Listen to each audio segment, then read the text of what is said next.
งานรื้องานซ่อมมาแล้วรื้อเกียร์มาดูมาเช็ค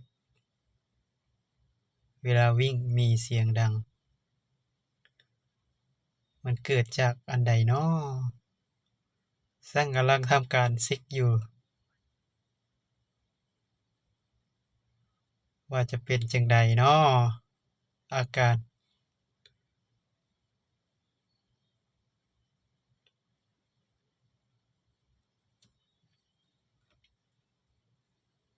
จะสำเร็จหรือบ่ก็มาลุ้นกันเนาะทุกคนเนาะขอกำลังใจด้วยเด้องานนี้ต้องใช้ความจำเยอะเลยทีเดียว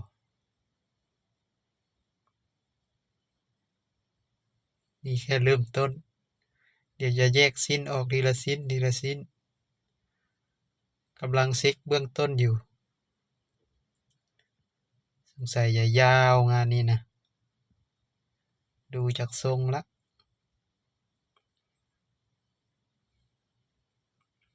ช่างใหญ่กำลังทำการเช็คอยู่ว่าจะผ่านหรือไม่ผ่านรอรุ่นตอนต่อไป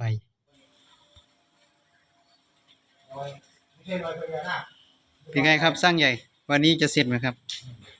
ไม่น่าจะเสร็จเป็นรอยพญานาคมาจากไหนเนี่ยหรือว่าปู่มาใบ้หวยครับรอยพญานาคงานรื้องานซ่อมครับท่านผู้ชมรอยพญานาคมาจากไหนเนี่ยเอาเลยไม่โดนอะไรวะต้องใช้มีหินเข้าไปนี่เนี่ยนี่เศษเล็กเหรอนี่คือช่างใหญ่ของเรานะครับเศษเล็กเข้าไปนี่เนี่ย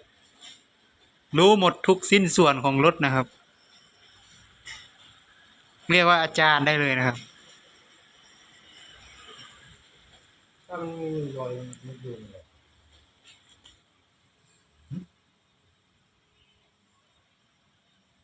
ดูครับท่านผู้ชมดูครับถ้าไม่มีรอยมันจะเป็นอะไรอย่างนี้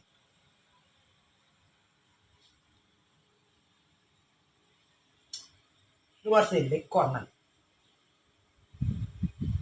ฮะก็ไม่รู้ครับท่าน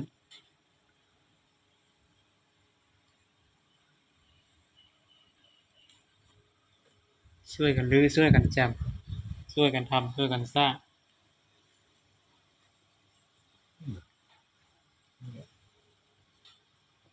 ผลของมันเกิดจากตรงนี้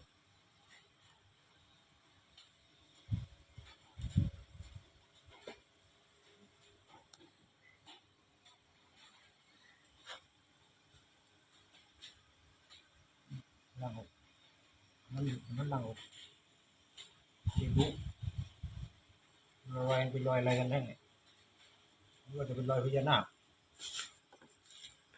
อย่าหน้าเข้าห้องเครื่อง